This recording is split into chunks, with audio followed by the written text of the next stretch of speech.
Pertama-tama saya ingin mengucapkan terima kasih kepada saudara-saudari sekalian yang lewat media yang saudari-saudara layani selalu berusaha terlibat untuk mendidik masyarakat di dalam berbagai macam hal, pengetahuan umum, tapi lebih-lebih memberikan prinsip-prinsip hidup sebagai warga negara yang baik. Atau yang kalau tidak salah saya mengerti selalu berusaha memberikan literasi di dalam berbagai macam bidang yang menyangkut kehidupan masyarakat. Kalau sudah dijelaskan oleh Ibu Susi sebetulnya sudah cukup. Saya mengulang lagi. Ini ada tulisan kecil, ini tadi buku panduan untuk perayaan Paskah. Temanya adalah partisipasi mewujudkan kesejahteraan bersama. Saya tidak tahu apa yang sudah disampaikan Ibu Susi, tetapi secara garis besar begini. Sejak tahun 2016 sampai nanti tahun 2026, 10 tahun, Keuskupan Agung Jakarta mempunyai cita-cita besar yang ingin disampaikan dan diwujudkan oleh umat Keuskupan Agung Jakarta. Tahun 2016 sampai 2020 itu amalkan Pancasila. Sehingga setiap tahun umat Keuskupan Agung Jakarta diajak untuk mendalami makna masing-masing sila, dan bukan hanya mendalami di dalam konsep, tetapi juga menerjemahkannya ke dalam gerakan-gerakan. 5 tahun, dan sesudah 5 tahun ada tahun refleksi 1 tahun, dan sejak tahun yang lalu 2022 sampai nanti 2026, umat Keuskupan Agung Jakarta ingin mendalami yang disebut ajaran sosial gereja. Nah, ajaran sosial gereja ini adalah implikasi moral dari iman. Kita semua tahu iman dirayakan di dalam ibadah, tetapi juga mesti diwujudkan di dalam ibadah sosial. Itulah yang di dalam gereja Katolik namanya ajaran sosial gereja. Tahun lalu pusatnya adalah martabat manusia. Tahun ini kesejahteraan bersama. Tahun depan solidaritas. Tahun depannya lagi perhatian lebih kepada saudara-saudara kita yang kurang beruntung. Dan tahun kelima itu berkaitan dengan lingkungan hidup. Jadi 5 tahun Pancasila, 5 tahun ajaran sosial gereja. Nanti kita lihat 5 tahun berikutnya seperti apa. Nah, tahun ini tema yang kedua adalah kesejahteraan bersama. Ini kata yang sangat besar. Artinya sangat banyak. Kalau kita belajar sedikit mengenai apa yang termasuk di dalam kesejahteraan bersama, itu misalnya masalah air, masalah polusi, masalah lingkungan hidup, masalah kemiskinan, segala macam masalah keadilan antar generasi, masalah lingkungan hidup, banyak sekali masalahnya. Temanya sangat besar, dan tentu kami, masyarakat akar rumput, tidak sampai kita mau omong apa mengenai perdagangan manusia misalnya. Paling-paling kita mengajak umat untuk menyadari masalah ini. Kita mau omong apa tentang keadilan antar generasi. Paling-paling penyadaran dan internalisasi. Jadi intinya itu. Nah, yang kami prihatinkan, saya kira kita semua, warga negara Indonesia yang punya hati itu prihatin. Dari satu pihak, kita ini mempunyai cita-cita kemerdekaan, bersatu, merdeka, adil, makmur. Nyatanya keadilan sosial masih jauh. Dan bahkan di media massa sejauh dapat saya baca, justru arus-arus yang melawan kesejahteraan sosial itu semakin deras. Sangat memprihatinkan.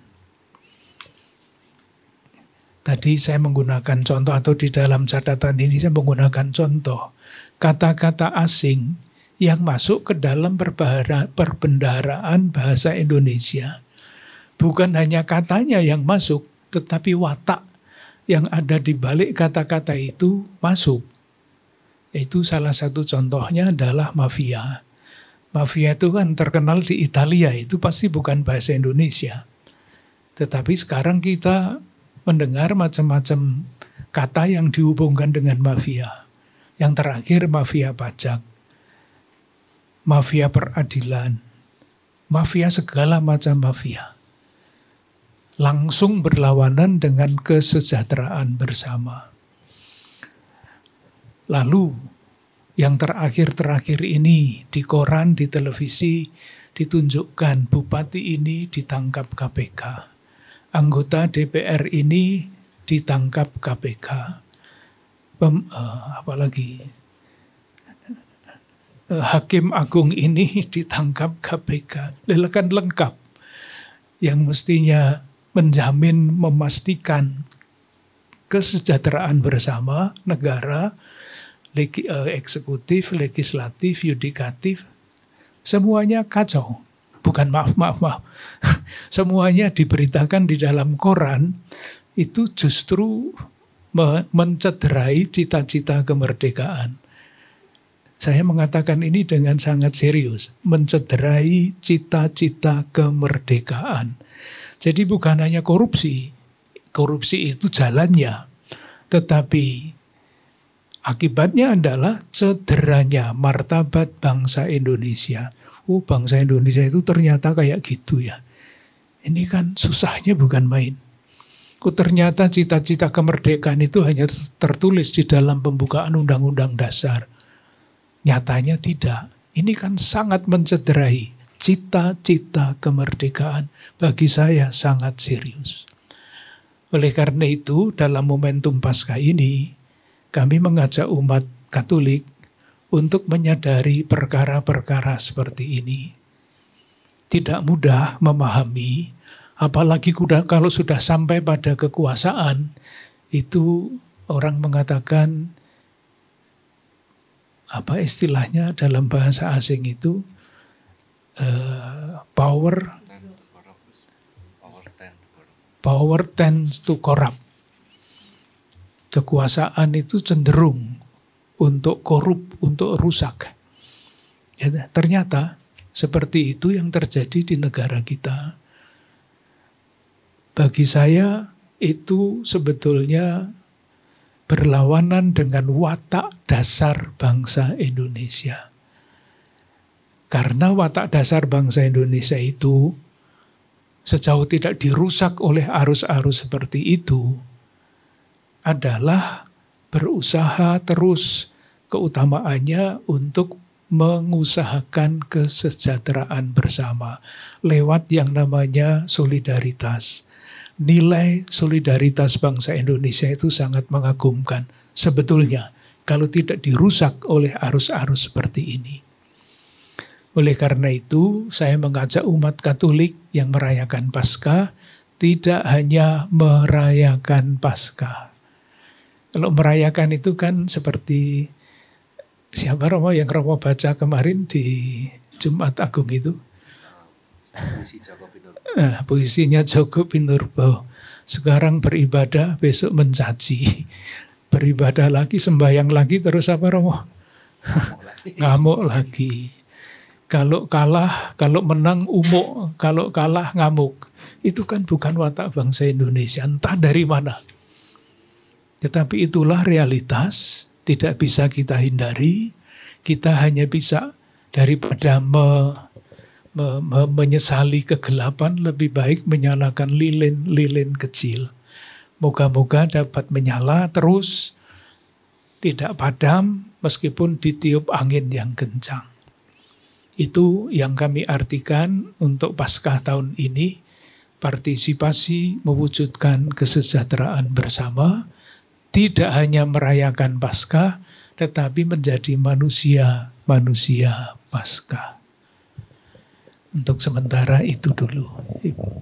Terima kasih Bapak Kardinal Ignatius Suharyo yang sudah memberikan tadi terkait dengan Paskah 2023 ini. Tadi saya sampaikan bahwa saya akan buka pertanyaan 3 dulu. Silakan, ada teman-teman yang ingin bertanya. Ya, dari Metro TV, dari Kompas. Baik, saya mulai dulu ya. Dari Metro TV, silakan Mas. Tolong disebutkan nama ya Mas. Selamat pagi Romo, selamat pagi Bapak Kardinal, selamat Paskah untuk kita semua. Sebelumnya saya Bernardin Mario dari Metro TV ingin tanyakan 2 hal. Yang pertama tadi bagaimana kita menjadi manusia Paskah. Di tema kali ini kan mewujudkan kesejahteraan bersama.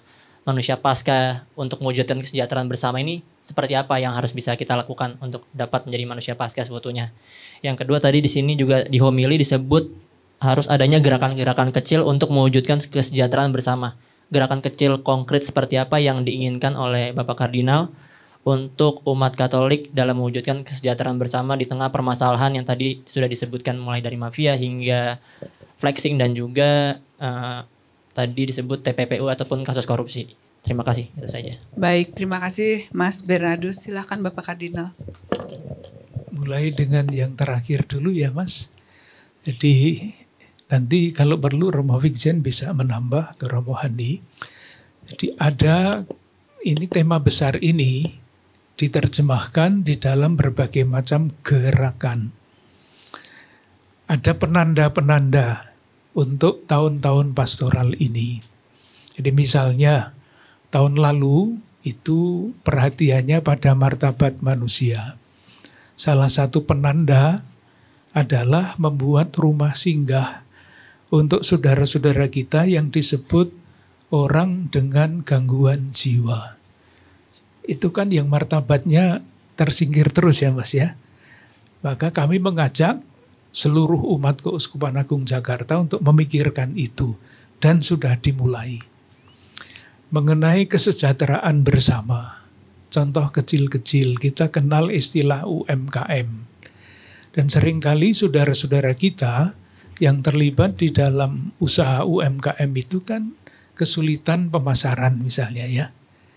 Maka tim-tim di paroki-paroki yang jumlahnya 68 di Keuskupan Agung Jakarta diminta untuk mencari jalan supaya saudara-saudara kita yang terlibat di dalam UMKM itu dibantu. Yang belum mulai diberi tawaran, mau enggak latihan membuat kue, mau enggak latihan menjadi chef, semua ditawarkan. Supaya saudara-saudara kita yang misalnya tidak mempunyai pekerjaan, dengan latihan-latihan itu mempunyai pekerjaan. Saudara-saudara kita yang sudah berusaha mempunyai usaha kecil, kualitasnya ditingkatkan. Misalnya seperti itu. Lalu banyak saudara-saudara kita yang sangat miskin. Rumahnya tidak layak huni. Tidak akan menyelesaikan masalah perumahan, enggak ke sana. Tetapi sekurang-kurangnya yang ada di wilayah tertentu, saya ambil contohnya di Paroki Udilia di Citra Raya sana, itu bersama-sama dengan TNI, Polri, pemerintah daerah, lintas agama, itu melihat saudara-saudara kita yang mana yang rumahnya misalnya seperti kandang ayam. Lalu diusahakan untuk bedah rumah. Dan itu selalu diceritakan.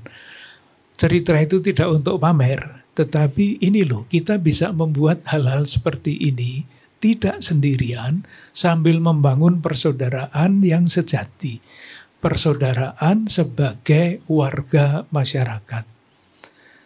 Tidak soal agama, tetapi ini soal kemiskinan yang menjadi tantangan bagi semua siapapun dia sebagai warga negara Indonesia. Dan masih banyak yang lain. Tadi saya katakan tidak akan menyelesaikan masalah, Tapi sekurang-kurangnya kesadaran bahwa kita ini mempunyai tanggung jawab sosial itu masuk di dalam diri orang.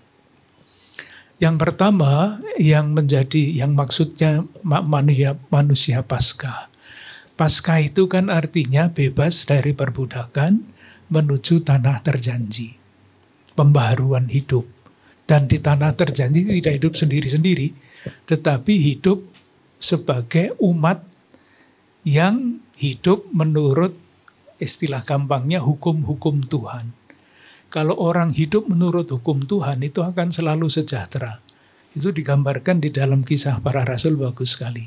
Tidak ada seseorang pun yang kekurangan di antara mereka. Karena keluarga ini menjual miliknya dijadikan sumber dana bagi kehidupan bersama. Itu manusia Paskah.